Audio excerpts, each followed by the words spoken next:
Welcome back, everyone. Hello, my name is Emily Sexton. Come on in, take a seat. It's lovely to see you all. I hope you are all as supercharged as I am after that fantastic session with Adrian. We are now going to apply a lot of the really big ideas that he shared with us to practicing artists, which is awesome. Because I think sometimes these really heady conversations can become a little bit dislocated, I guess, from what we are making and doing. So with me today, I have 4 practitioners who cross all sorts of boundaries. We have Jillian Clark from Melbourne Museum, Sam Mcgilp, who works across performance, video games and music. Is that fair? Media right. art, yeah. Media art. And our good friend Deb Polson at RMIT, who heads up games and game design and the future of games. Fair? Other people head up games now. I head up a research centre that has game design at its heart. Awesome. And joining us via Zoom, that was beautiful, Dogs, is Avinash Kumar, who's coming from Singapore Airport. And yesterday we moved heaven and earth to get a new visa issue, and it worked, so amazing. And he's en route, which is fantastic. Avinash, with his collaborator Murthy, runs a beautiful collective called Elsewhere in India, who also work between games and music and museums. They'll be playing a gig with us here at ACMI on Saturday night, and he will be in person, which we're thrilled about. So welcome, everybody.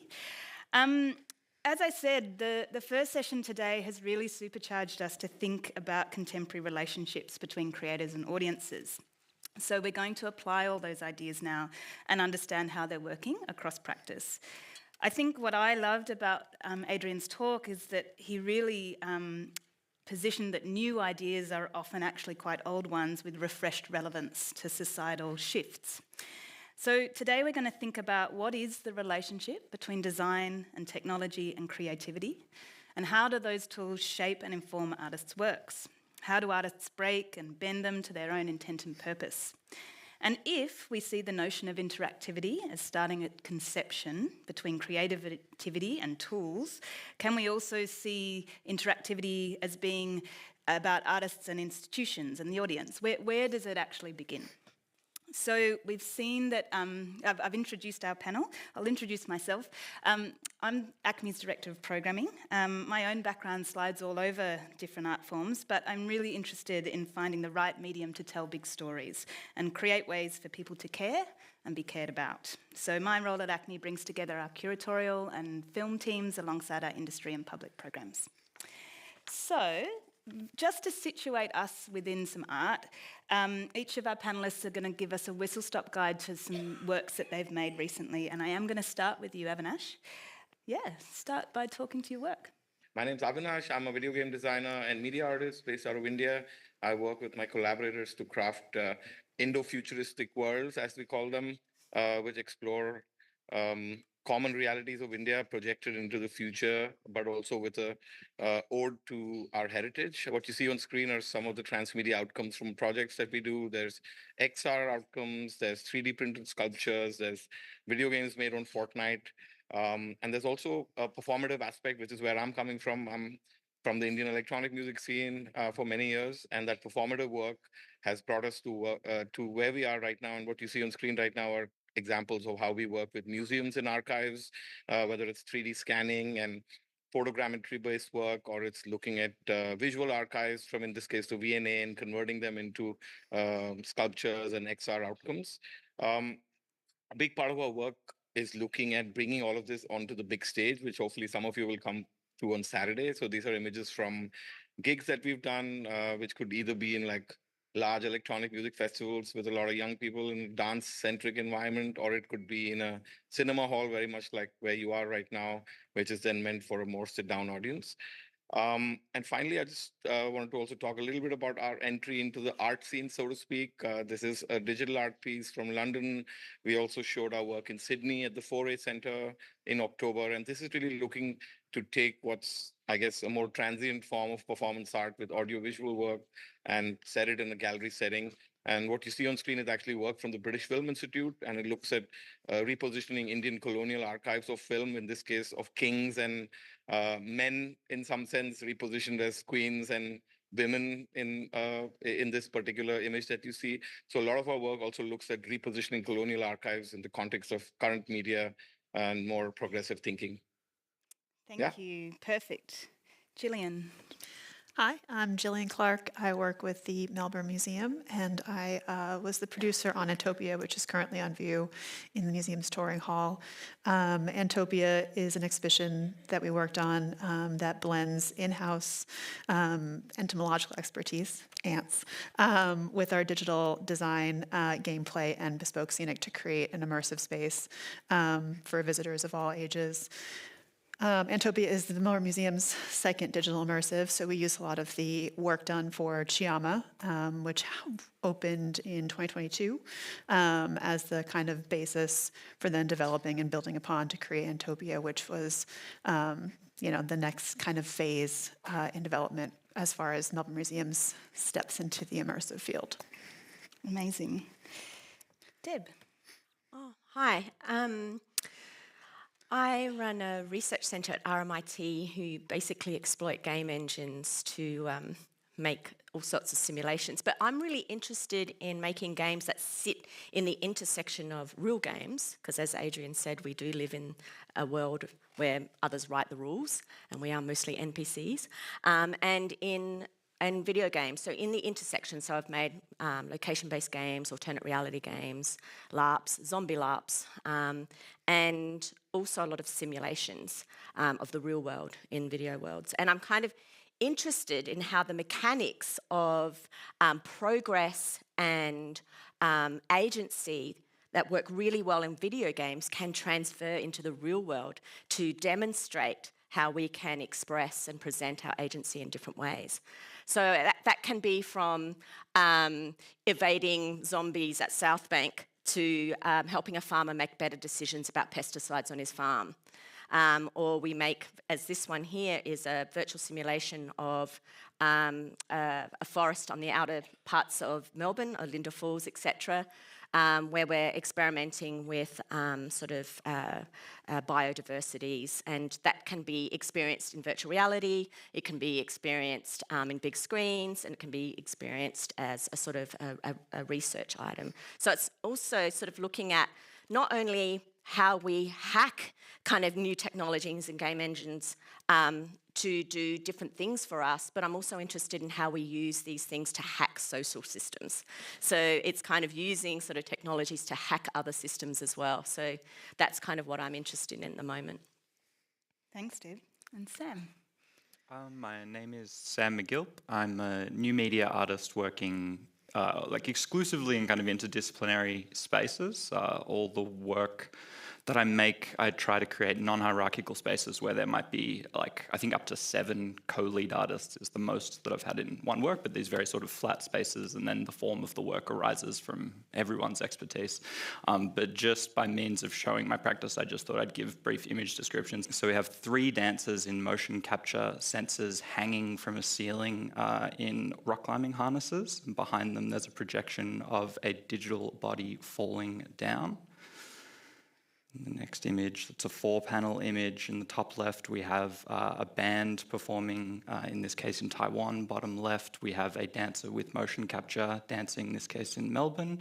And on the right-hand side, we have some very glitchy digital avatars with fairly broken mocap bodies. The top right is an online game performance in real time from the dancer's movement. The bottom right is projection that occurred in the space of that performance.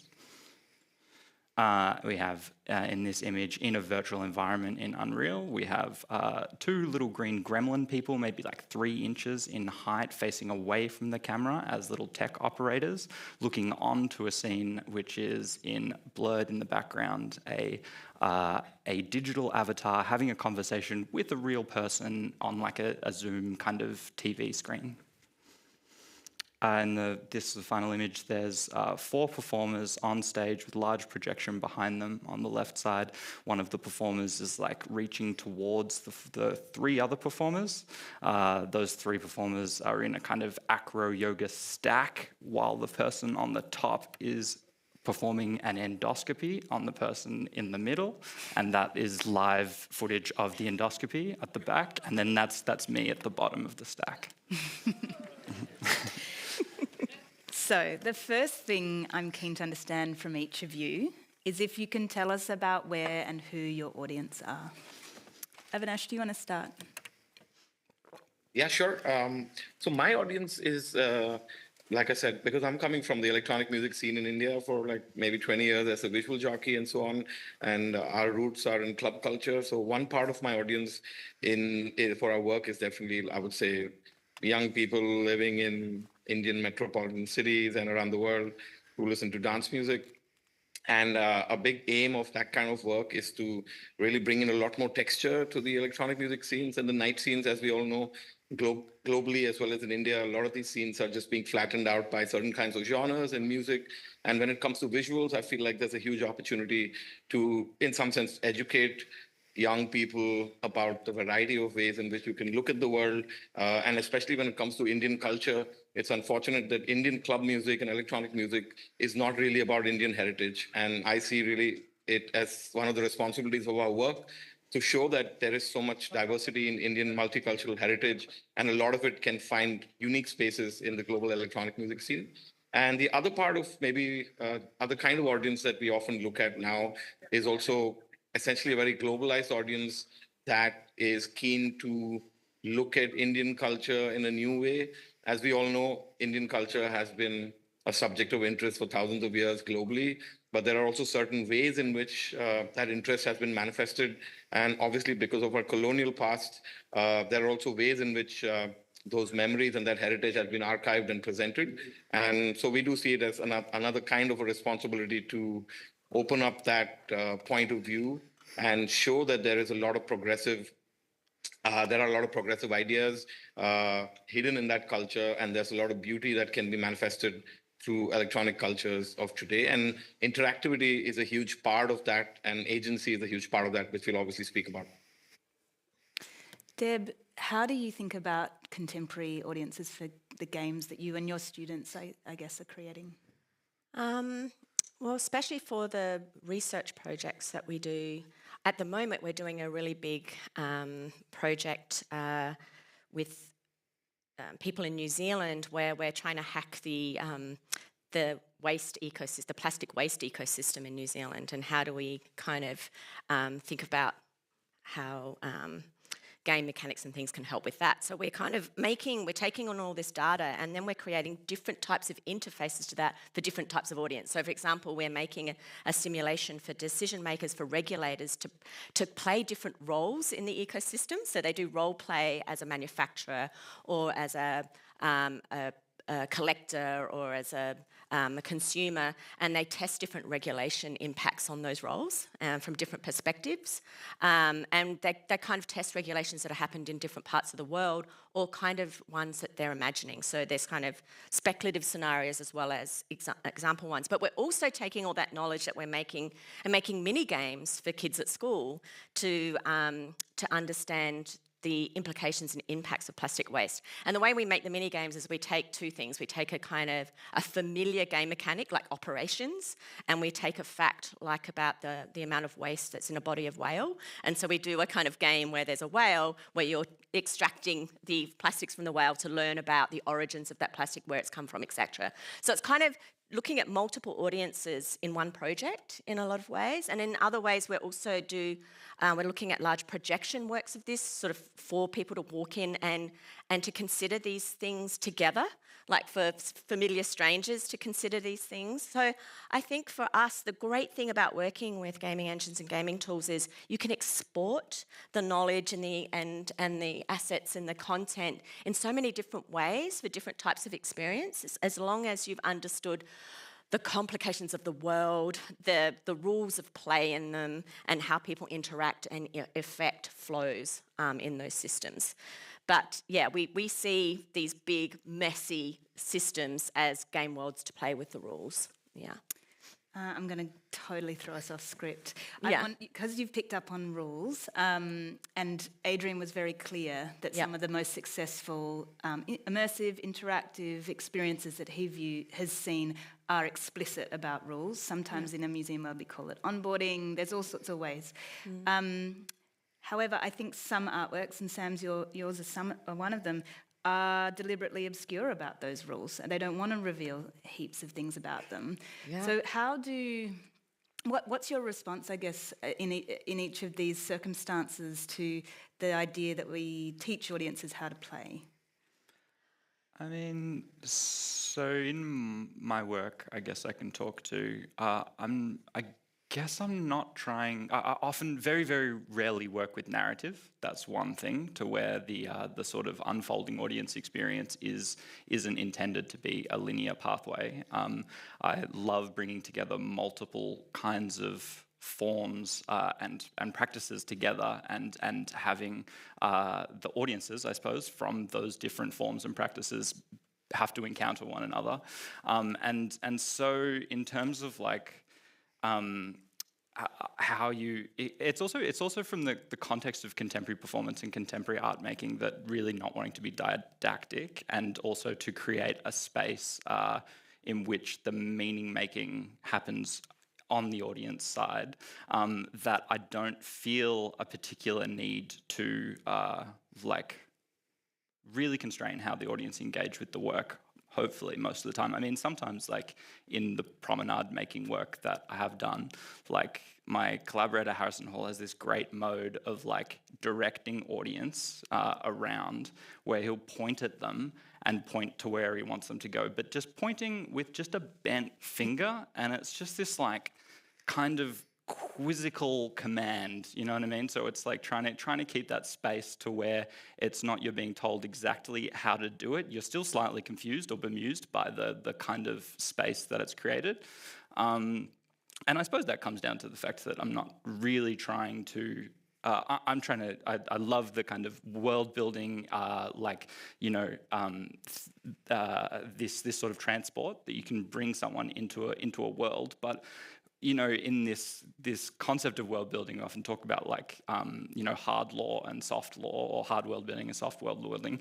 And if you're having a very clear set of rules and you're trying to set up a very specific world in which you're transported to, there's that. But also just the sense of kind of amusement and transport and being in another space and not having to understand it is equally valuable. And that's more where I sort of have made work, I would say. Yeah, Jillian and Avinash, I'm curious about for both of you, because your practices, I guess, in Melbourne Museum, the typical audience, well, you could probably tell me about what the typical audience is, but in my time with my kids at Antopia, that audience speaks many languages other than English. They may not have come into cultural institutions very often. They're not arriving with a hell of a lot of information or kind of settings for what they are experiencing. And likewise, Avinash, you're trying to disrupt people's ideas or biases as well about what pre-existing knowledge that they bring. So yeah, I'm curious for you, Jillian, how you accommodate that sense of openness about who's coming, and give them enough to be able to have a meaningful experience, but also not assume too much about them. Yeah, I think when we were looking at developing Antopia, we had the background information of Chiama, which had a really thorough onboarding, which it was a hold. You had to learn all the mechanics. You had to come in, and then you had to recall and remember those things. And Antopia, we thought that was complicated. That was hard. It was hard for parents with kids. It was hard for people who didn't have English as a first language, all that kind of stuff. So I think we really looked at this one and thought, how can we just make it simple and clean and no onboarding? So we focused on no onboarding and just walk in and enjoy it and explore it. Antopia is a non-linear, so you walk in and you can go any direction you want. Our center kind of space within the exhibition has it's free play, essentially, where you can learn that mechanic that's repeated throughout all the other galleries. So as you cross through from, let's say, the outside where you get your Honey, I Shrunk the Kids moment with giant blades of grass and, vistas of ants working together to create bridges, you then have to cross back through that central area to learn that again, which it's not something that we used language. We didn't put words or instructions in that space. We just did it so that it was clean and simple and one repeated mechanic to hopefully speak to the broad audience that Melbourne Museum has to hit, which isn't someone who comes to museums maybe every day, certainly not, more contemporary art institutions where you're just, looking to kind of find the meaning or make, cognitive leaps. It just has to be understood. And, luckily, young children are very fluent in the digital world these days. So they're the people that catch it immediately. They understand that, we're talking in pheromone language because ants use pheromones to communicate, and they're then telling their parents or they're teaching people around them how to do that mechanic, which has been really nice to see. Avinash, because you have been in that electronic music scene for quite some time, what have you noticed, I guess, about how audiences, the knowledge that they bring to those environments, how it's changed? How are people different now when they're encountering your work? That's a great question. Go ahead. Sorry. No, you go. So I think the interesting part about like being a visual jockey or a VJ over many years is that it definitely disrupts your sense of linearity and structure, as well as it disrupts your sense as a creator about how things need to be packaged in order for them to make sense to the audience. And you also realize over time that the meaning making is happening in the heads and the brains and the senses of the audience. It's not so you as a creator / curator or a facilitator in some sense don't need to overdo the meaning making. You in some sense need to create an environment with a lot of moving parts, and in some sense I like the idea of free play as well personally in my work, where you essentially create an environment where people can be themselves, but also have a lot of agency, which may not always be interactive in the traditional sense, but the true interactivity is in the mind, right? And you need people's mind to be interacting with your mind, and so to speak. And therefore, a lot of it is just leaving things in the environment, a lot of incompleteness, a lot of like unfinished things, a lot of like high quality, low quality, all kinds of qualities. I think these are the kind of strategies that I would say I've learned from VJing, which we try to infuse into our work, whether it's video games made on Unreal Engine or museum work or artwork. I think in today's world, sometimes there's too much of an emphasis on high quality being the only good quality. And I feel, coming from India, that concept doesn't exist. I mean, there's obviously, India has all the extremes. You have like unbelievable, immaculate pieces of architecture and craft and artisanship and language, but you also have insane streets and crazy textures and complete chaos and madness all around us. And I feel like being in India has taught me and us, I think my peers, to live between those two realms. And I think that's quite an exciting space. And as we've kind of worked further, we realized that presenting that chaos and that kind of contrast without having to overpackage it also eventually makes it more interesting, and especially for young people who I think appreciate that a lot more and also more drawn towards spaces which are incomplete and have that kind of textual quality intellectually, but also aesthetically. You've spoken before about applying that sort of scrappiness and the improvisation of the EDM music scene into how you work with museum archives. I love that. I wonder if you could tell us more. Yeah, absolutely. I feel like museums are quite sacred spaces and want to be as well. And I think there's a growing need in museums around the world and archives such as ACMI and places, progressive museums, to open up that kind of like quality and make it more diverse.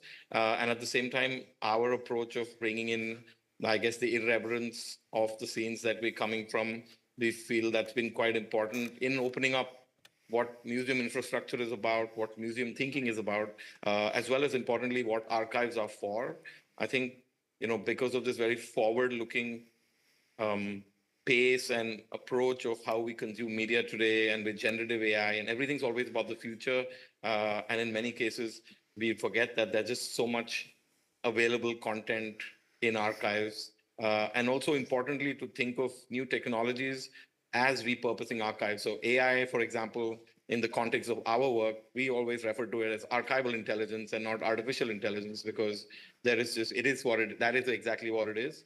And therefore, bringing in this imperfection and bringing in a kind of a human touch to the work, which is not always about perfection, is, I think, extremely important. And that is something that often comes from the music scene, because it's often about one or two creators trying to make a very ambitious project or a big world. It's not like a team of 20, 30 people in a AAA video game company. It's this me and a couple of my friends living around India were scrapping it out and trying to make something cool. I'm distracted because someone on Slido's asked a really interesting question, which is similar to something we've spoken about before, which is this kind of interactive work that all of you are doing. It has failures inside it, some of which you're interested in, but some of which aren't intentional too. So I'm curious about how, if you're, as a safe space, if you're happy to share some of those ways in which even though it's, ways in which when we've relied upon an audience's input, it then hasn't worked, and it's worked in a way that wasn't satisfying to you. Jillian, how's that gone at Melbourne Museum? Because these are brand new shows, you know. Yeah, it is, essentially running in beta. We developed it over the course of about a year, so we kind of had to put it out in a bit of a live setting. We did have, again, that baseline, knowledge from the previous version, which used the same technology, the same sensors, the same Unreal, virtual environment that we kind of developed this one in. And we did our best to really simplify, but there are things that, you obviously can't anticipate. Surprisingly on this one, it's the digital that's not the snag. It's all the kind of physical kind of components, and I think within our digital content, specifically what people aren't necessarily grasping, but we put a lot of work and effort into, which was so rewarding for our team, was all of the science. The world feels so kind of surreal, and I think a bit of a departure from what an ant colony actually looks like, that people think that we made it all up. But we have some really beautiful science that backs up, we worked very hard on the development of these ant characters and mimicking the right motions and proportions and activities that they do. And that's one of the things that, we were really proud of and excited about for the show. But it's not something that gets seen by the audience. Although we hope they still appreciate it. Absolutely, it's a beautiful work. Deb, what does it look like when you make a game that doesn't carry your intentions, I guess? Well, I'll go back to my origin game, which was Scoot, which is a game I made for ACMI and Fed Square and the NGV, etc., back in 2005. Now, it was a location-based mobile game, and in the times where, if some of you could imagine, they weren't smartphones. It was a Nokia, and I made an SMS engine. So basically, it was, there were dodgy carnies in this alternate dimension trying to come and steal art and stuff here, and you had to track them down, and you found their carnival games that had been popping up all over the place, and you had to beat them at their games. But along the way, you learnt about, you gathered intel on the site, and the first time I ran it, only 30% of people completed it, and I was devastated. I was like, why didn't they finish? They'd play the first few and go, and not finish. And I was like, is finishing my metric? What is success? What is winning at this game? And what I realised very quickly was, and it's something that's happened since, is that what people weren't interested in was this kind of fantasy game of these fantasy creatures that just happen to be superimposed in this world. What they wanted was real connections to their everyday and familiar spaces. So it became more about, okay, how does this game become a demonstration of how you can act differently in this world? So it was more subversive. They had to shout in, we made the games more shouting games or throwing ball games. Then people acted out and were subversive, and that increased their sense of, when you subvert a space, it becomes your own. So basically, by letting people be naughty and subversive, but also, we had characters and we changed their names so that because it was games that parents had to play with children, because it was Nokias. No kids had smartphones back in 2005. So basically, the attention was completely taken away from the phone, and the phone just became the facilitator of what happened in the space. And people started to make up their own scenarios and act out in ways the game didn't ask them. So they would use the game as an excuse to do different things in space. And what people would say to me is oh my God, now everything looks like a game. And that to me was success, because if you could transfer people's agency of making stuff up in the real world. And suddenly they saw this bench as a site for making a narrative or game around. And they started to see the whole space as their muse for their own creative agency. And then, like, mobile games sort of became kind of, Pokemon Go, where it was just their creatures in the world and there wasn't any kind of personal or communal aspects in the work. So I started to realise that, failure of something, trying to understand the failure is where all the magic happens for you and how you become better. So by the third time I ran the game, I had 98% completion because I understood a little bit more about what people are prepared to do in space. And you give them kind of what they expect and what they're familiar with, and you just step them to the crazy. And so, you bring them in with a familiar, and then you take them spaces they're not expected, and that gives them agency to do the same. So it's game as demonstration of agency. So that's really interesting, because if we take back to that idea of explaining rules, it doesn't have to happen at the start. It can happen throughout, and there can be an ongoing dialogue, I guess, between you and the player or you and the audience. And the rules of the space, because people come to museums expecting to have to act in a certain way. But this game invited them to think about it differently. And the people who helped me design this, which was ACMI, the NGV, Melbourne Museum, we had assumed the rules and conventions of this space, and in fact they were a lot looser than we had assumed. So I started to understand there were actual rules, assumed rules, and breakable rules. And the game just took you through that. And I felt like in breaking rules, agency happened. That's so great. Sam, would you apply that same progress to your work or some of your works?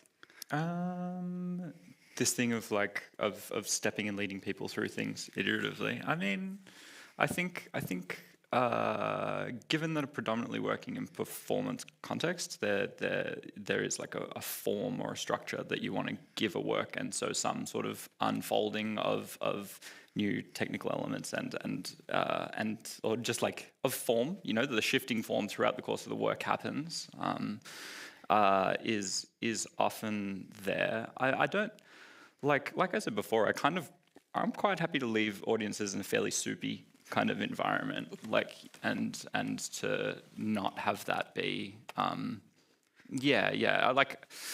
guess I think about Body Crisis, one of the works where I had a photo of at the start, and presented here in 2023, was a motion capture dance work, a promenade performance from down there in that Lightwell lobby space into here, with projection on many surfaces, and here as well, and then there was a simultaneous performance in Taiwan of a band playing music that was the score for the work here, and so you're getting video of this live performance in Taiwan while you're seeing the dancers and their avatars, and then at the same time there's an online game that motion capture is being fed into, and so we had computers set up in here and audience members were playing the video game, seeing the dancers while the things, there's many forms kind of unfolding at once.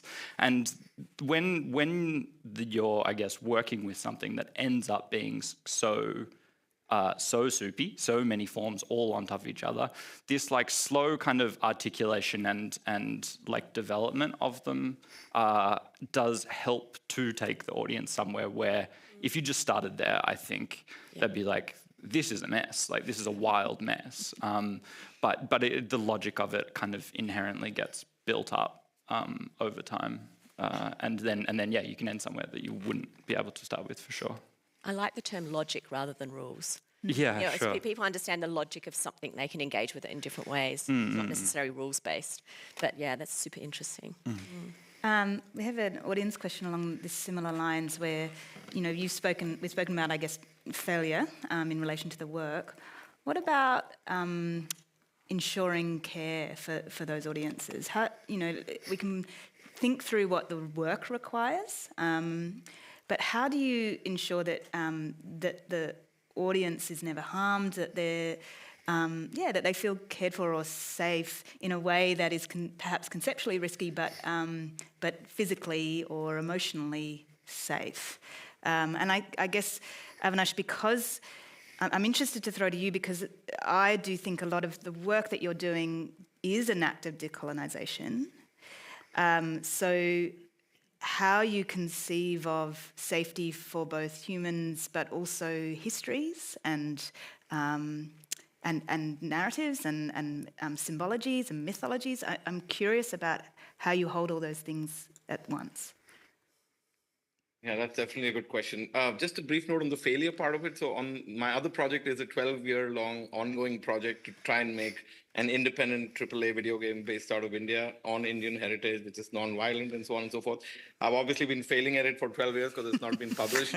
And but it's been going on and I'm still doing it. And I think I just wanted to make a small point that interactivity and game engines and all of these things, they have to be also looked at in the context of the environments in those. It's still a very geopolitical idea, making games, right? And being an independent creator anywhere in the world is not easy, and it comes with its own challenges. But failure is important because I think I've realized over time of not getting funded, not getting investors, blah, blah, blah, that failure also means progress. That failure means that you can keep doing what you love.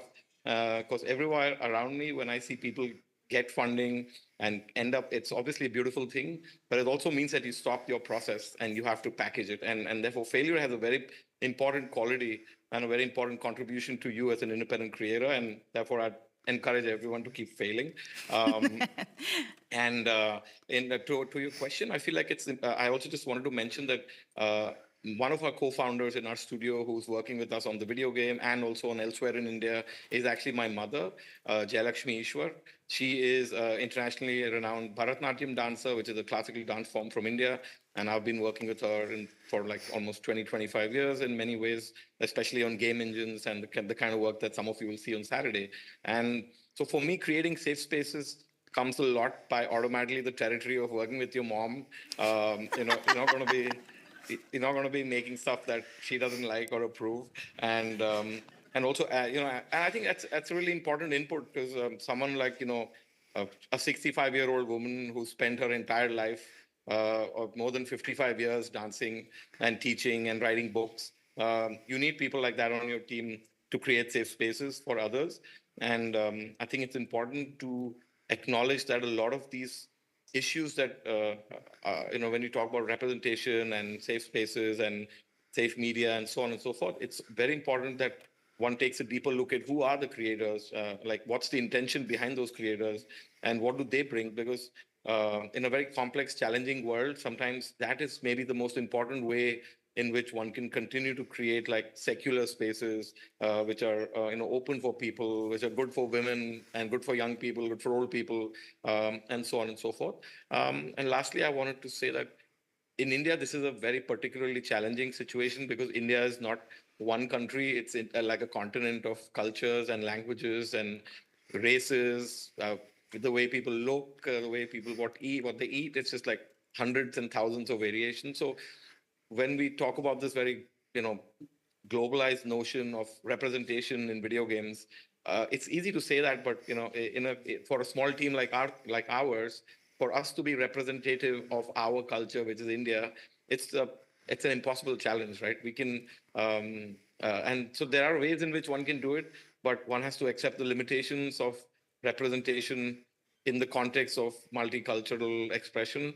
And you have to therefore, give yourself a lot more time and also be okay with the limitations and try to do your best inside that. Incredibly wise. I hope it's not totally gauche to say that most of my Indian friends who are incredibly successful creative practitioners have even more amazing mums. I feel like that comes up over and over again, usually dancers. So it's really nice to feel that connection to your mum and have her present in the room as well.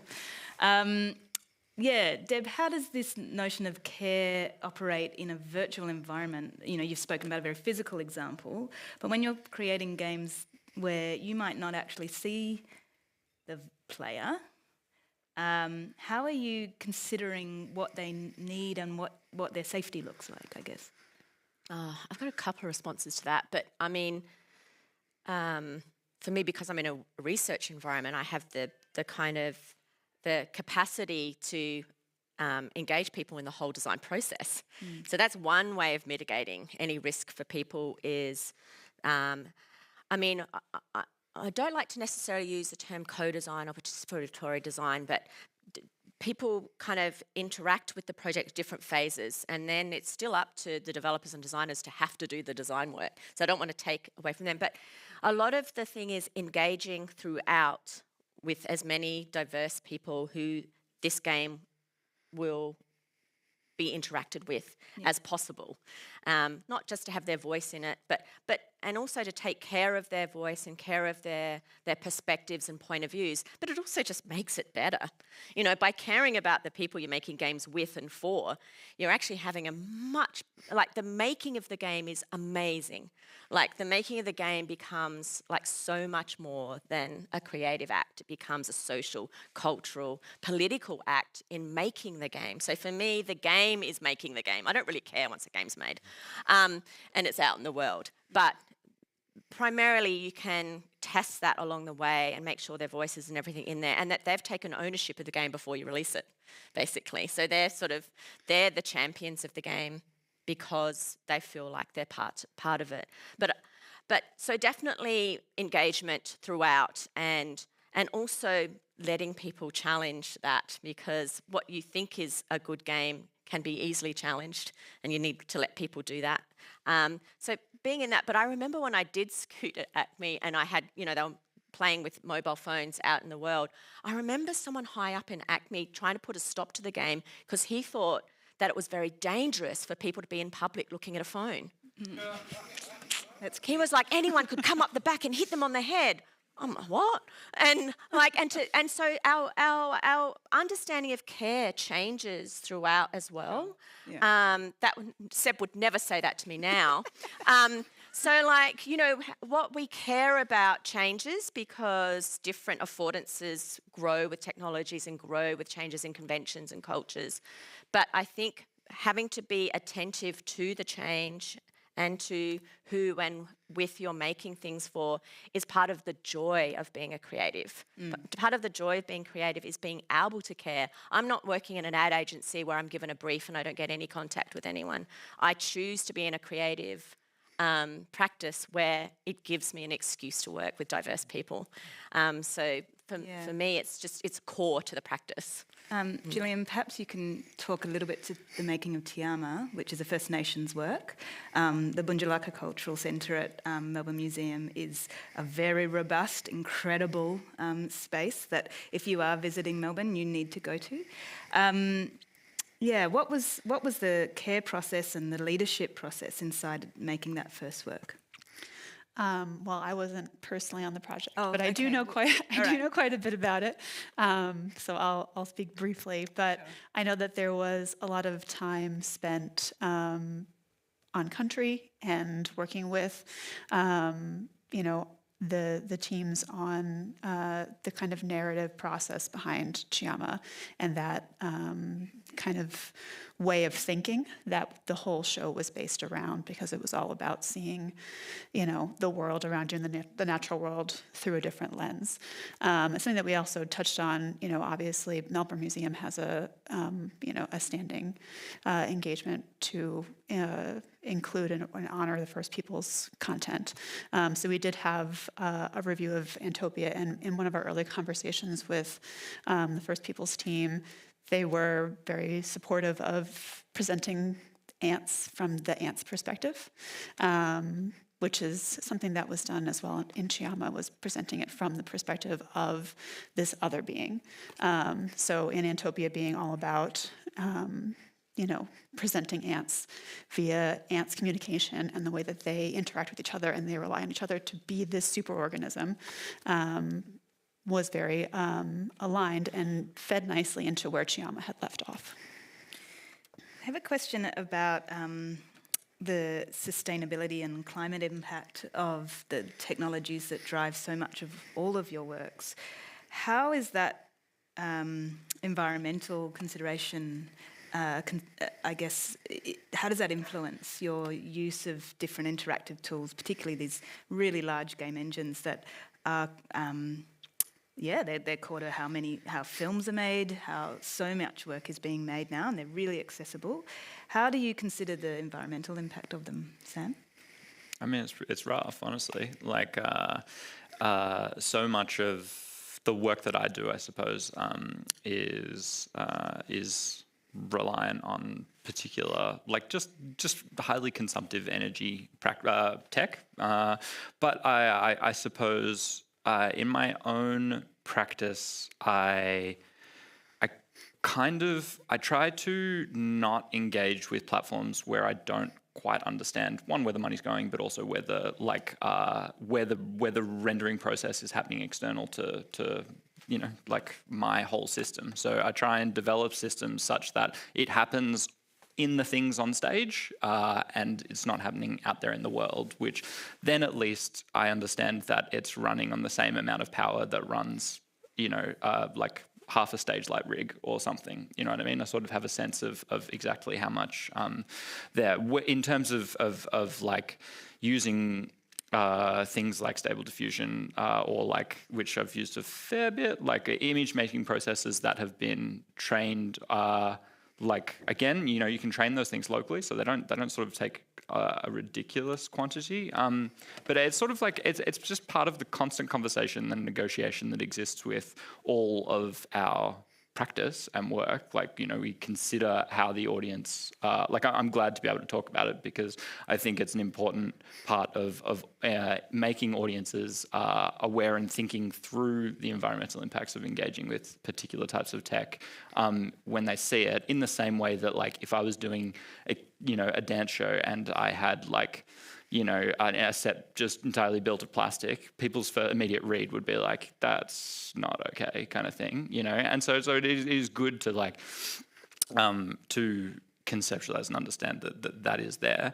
But as I can say for myself, like, I try to just build systems that operate in a closed environment, and I can account for all of those things. I have done things like carbon offsetting, but it's not always what you can do. And then you try and, on the additional level of like the waste of owning and acquiring kind of particular pieces of tech. My crew, Pseudo, is like a kind of loose network of new media artists, and we sort of try and exchange gear and like share things and make stuff open to public. But yeah, honestly, they're difficult questions, particularly when you begin to engage with like technical practices that aren't happening, where you don't understand where they're happening. Yeah. I'm curious what kind of possibilities each of you want to explore, and this is kind of to your point, that you haven't been able to kind of find the right technology or find the right tool to be able to achieve. Deb? At the moment, making simulations for big, messy, wicked problems, big data and wicked problems. The problem's not the technology so much as good, valid data. Even with AI, it's still not data that's good enough to help people make decisions. So for us at the moment, it's actually access to good data at quantity is our biggest challenge at the moment, to make simulations that can have some kind of impact. And it's kind of like what we're talking about before, is this, making digital tools and thinking about trade-offs. We're here trying to do this work to reduce plastic waste, but we're using all this power to do this, but there's trade-offs in that. But yeah, so I guess for me, I'm always working at the edge of technology, trying to break it in some way. And so it always feels limited. Technology always feels limited to me. And it almost feels like I get frustrated that it's in the hands of engineers to make this technology we're given and then we use. But I like to sort of mess with it and use it in ways it's not meant to be used. So I'm always frustrated at the limits of technology, because I think, like with the early thing of Scoot, the technology wasn't the problem, it was what people wanted to do with each other in place. It's a different question. So technology wasn't ever the problem. So I try to not sort of choose to do jobs just to be novel, choose not to do projects to be novel, but to have some kind of trade-off impact from the 30 years that I've worked in games. Now trying to do a bit of trade-off there. But yeah, I'm not quite sure. Jillian, what are assuming that Melbourne Museum continues to make these kind of large-scale interactive immersive works, what are the learnings from the current one that you're keen to kind of tease out in the next? I think there's... It's just open. There's always... Well, it's already... it's closing soon, too. It's a short run. Yep. But I think from my end, having worked on kind of a variety of different types of exhibitions, I've kind of skewed towards digital in the last few years, but I've spent a lot of time doing other things as well. And I think... really understanding the kind of being able to anticipate that audience and what they're going to want and what they're going to need is so crucial. And it's something that I think both Antopia and Chiama had great successes in and also some failures in. And I think one of the big factors in that is just time. It's time to develop it and time to test it, time to get the feedback, time to get, the right involvement at the right kind of key points, key turning points within the development and kind of the content of the work. So hopefully, going forward, we look at this again, we say, this could benefit from, X amount of time to really hone in on a few of these key things that could really make the show sing. Avinash, you've had 12 years of time to make this beautiful game that you're imagining. Is time the thing that's going to unlock new possibilities for that work, or is it more structural? Is it funding? Is it relationship to what do you see progressing that project to be?